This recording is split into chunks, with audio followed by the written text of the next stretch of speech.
ఒక ఊళ్ళో దమ్మిడీలు గోపయ్య అనే ఒక లోబి ఉండేవాడు. సుఖంగా బ్రతకడానికి తగినంత ఉండి కూడా గోపయ్య పేదవాడిలాగా ప్రతి దమ్మిడి పోగు చేసేవాడు. ఒకనాడు పొరిగింటి పున్నయ్య తన భార్యకి 500 పెట్టి చంద్రహారం చేయించాడు. పున్నయ్య భార్య చంద్రహారాన్ని మెళ్ళ వేసుకుని ఒకసారి ఊరంతా చుట్టి వస్తూ గోపయ్య భార్య సుందరమ్మకు కూడా కనబడింది.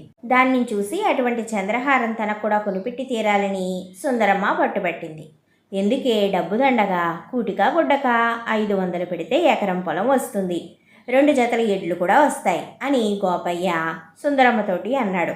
అలా అంటారెందుకు? పున్నయ్య మనకన్నా ఉన్నవాడు కాడు. మనకి పిల్లా పీచు లేదు కానీ వాళ్ళకి 4 పిల్లలు కూడా ఉన్నారు. పున్నయ్య తన భార్యకి చంద్రహారం చేయించి పెట్టాడు.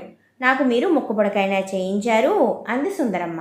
గోపయ్యకి కోపం వచ్చి పున్నయ్యని నానా తిట్లు తిట్టిపోశాడు. కానీ భార్య అడిగిన చంద్రహారం కొనడానికి మటుకి ఒప్పుకోనేలేదు. తన మెళ్ళో చంద్రహారం వేసుకుంటే అయినా చూసి భర్త మెత్తబడతాడేమోనని సుందరమ్మ పున్నయ్య భార్య దగ్గరికి వెళ్ళి చంద్రహారం ఒకరోజు అరువు తీసుకుని వచ్చింది. తన మెడలో వేసుకుని భర్త వద్దకి వచ్చి, ఏమండి ఎలా ఉంది అని అడిగింది. గోపయ్య తన భార్య మెడకేసి చూసి క్షణం పాటు ఆనందించాడు. కానీ తనని చంద్రహారం చేయించమంటుందేమోనని భయంతో బాగానే ఉంది కానీ అంత ఖరీదైన వస్తువు మనకెందుకు, మనకి సమయం అచ్చి రాకపోతే దొంగలు ఎత్తుకుపోగలరు, వేగిరం వెళ్ళి వాళ్ళ నగ వాళ్ళకి ఇచ్చేసిరా అన్నాడు.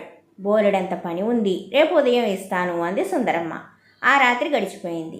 తెల్లవారుగానే సుందరమ్మ ఆదుర్దాగా తన భర్త దగ్గరికి పోయి, ఏమండి మీరు కానీ పొరపాటున ఒక రాత్రి వేళ దొడ్డివాకిలి తలుపు తెరిచిపెట్టారా అని అడిగింది. లేదే, దొంగలు రాలేదు కదా, వాళ్ళ చంద్రహారం ఇచ్చేసావా లేదా అని గోపయ్య మళ్ళీ ఆదుర్దాపడ్డాడు. చంద్రహారం బొట్టుపెట్టెలో దాచానులేండి, ఇంట్లో ఏం పోయినట్టు లేదు అంటూ సుందరమ్మ బొట్టుపెట్టె తెరిచి చూసింది. అందులో చంద్రహారం లేదు. సుందరమ్మ ఇక శోకాలు ప్రారంభించింది. బుద్ధి తక్కువదానా, అంత ఖరీదైన వస్తువు వెంటనే ఇచ్చేయమన్నాను కదా, ఇచ్చావు కాదు, ఇప్పుడు 500 దారపోసి నగ చేయించి వాళ్ళకి ఇవ్వాలి కదా అన్నాడు. నేను మాత్రం మీరు దొడ్డి తలుపు మూయకుండా తెరిచి పెడతారని కలగన్నానా అంది సుందరమ్మ. నేనా తలుపు తెరిచినట్టు నాకు జ్ఞాపకం లేదు అన్నాడు భర్త. ఏమైనా ఇప్పుడు నువ్వు చేసిన తప్పుకి గోపయ్యకే 500 ఖర్చు చేసి మరో చంద్రహారం చేయించక తప్పింది కాదు అనుకున్నాడు. దాన్ని తెచ్చి భార్యకి ఇస్తూ, వేగిరం దీన్ని ఈ క్షణమే తీసుకుపోయి పున్నయ్య గారి ఇంట్లో ఇచ్చిరా అని అయిన శాస్తి చాలు అన్నాడు. సుందరమ్మ నవ్వుతూ చంద్రహారం తీసుకుని మెడలో వేసుకుని, ఇది ఇక మనదేలండి, నేను చంద్రహారం బొట్టుపెట్టెలో పెట్టలేదు, చెందుగాయి పెట్టెలో పెట్టి పొరపాటున బొట్టుపెట్టెలో పెట్టాను అనుకున్నాను. ఆ తర్వాత అది కనపడితే ఆ రోజునే దాన్ని పున్నయ్య గారి ఇంట్లో ఇచ్చేశాను కనుక మనం ఇప్పుడు ఈ చంద్రహారం చేయించి ఇవ్వాల్సిన అవసరం లేదు అంది. భార్య గడుసుతనం చూసి గోపయ్య నివ్వెరపోయాడు. కథ కంచికి మనం ఇంటికి చిన్న కథ చాలా సరదాగా ఉంది కదా. ఈ కథ నాతో పాటు మీ అందరికీ కూడా నచ్చింది అనుకుంటూ ఉన్నాను.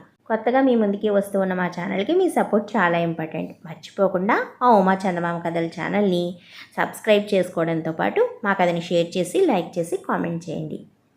మనం తిరిగి మరొక మంచి చందమామ కథతో మళ్ళీ కలుసుకుందాం.